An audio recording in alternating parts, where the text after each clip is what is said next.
Olha pra isso, meu povo. Só crendo, fala. Eu tô na residencial Nova Conceição. Ai, fala. Não dá pra ouvir, não. Quando bota lá não. Eu tiro o copo e trava. Vai pra baixo. Pra que a fundura disso? Agora mostra o poço de lama. Tem condição disso? Fala aí. Tem condição disso, meu povo? Olha aí. Não, eu vou embora dessa casa. Eu não vou aguentar ficar aqui, não. Vá pra aqui. E esse é bom também? Nossa, a voz tá gravando. Tá gravando. Puta, gente.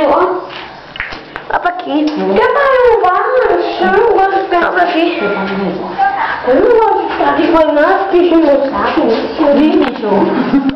Vá pra aqui. Vá pra aqui. Dançar? A minha venda? Olha pra aqui, olha pra fundura desse. Olha aí, tem condição disso? É grandão lá no fundo, lá da filha. Grava aqui de lado. Tem condição disso? Cadê, Luquinha? Tem condição disso? A velha passou uma quebrando e grava mesmo. Olha aqui. Tem condição disso, meu povo? Olha aqui minhas xeringuelas. Tem condição disso?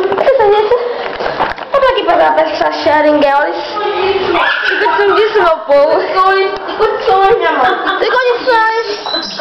Tem condição disso, meu povo? Agora.